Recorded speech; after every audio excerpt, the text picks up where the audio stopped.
Gallows Field. A barren patch of grassland, no need to dwell here long, unless perhaps you've realised it's a scene of human wrong. For its name is an obvious giveaway, no prizes given out, but a monument or list of names would surely add some clout. Instead we have a few scant lines upon a rusty sign, but other than this lonely board, it remains a natural shrine. A scene of legal murder perhaps, or of justice straight and true, a scene to curse or celebrate, depending on your view. Is Father Time the only reason that records can't be found, that detail all the tragedy that happened on this ground?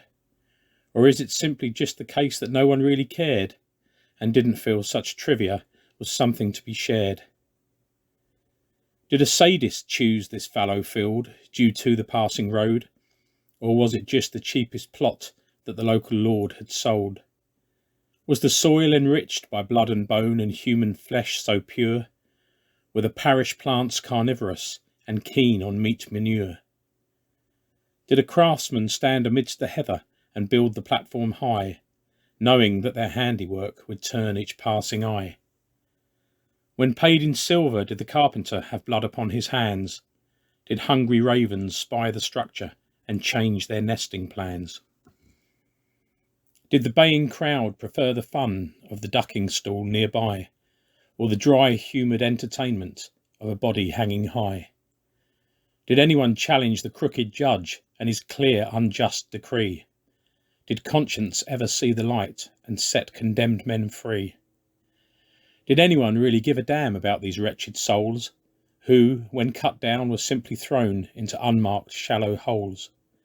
Did relatives and lovers whisper soft their cherished name, or did they weep in silence, enslaved by simple shame? Was this the fate swiftly dealt to the desperate, starving thief? Was there a hanging that caused no tear or a single sign of grief? Did the local taverns revel in the crowds that did attend? Did smugglers down an ale or two in memory of their friend? Did church bells offer a hint of strength before a life did cease, or were they simply stark reminders of the villain of the piece?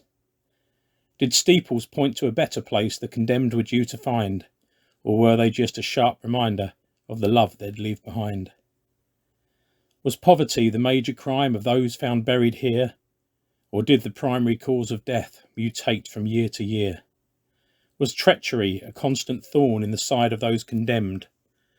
When was the death tide finally turned and its flow completely stemmed? Does rain breach centuries of earth and find the bones below? Do the wretches buried down there find solace in this flow? Does the ice and snow soothe the scraps that callous humans shun, or do they crave the reassurance of the gentle summer sun? Do their finger bones claw the earth and inch their way to me? Do they urge to voice their ancient tales, or just let history be? Are the souls of the condemned imprisoned in this soil, or is it those who place them there who forlornly scrape and toil? Do ghost hunters and mediums succeed in touching base with the tortured and archaic spirits who haunt this sorry place? Perhaps they are our only chance of learning what occurred, and for a pint or a token fee, they'll tell you what they've heard. Do tourists ever shed a tear at the heritage trail board?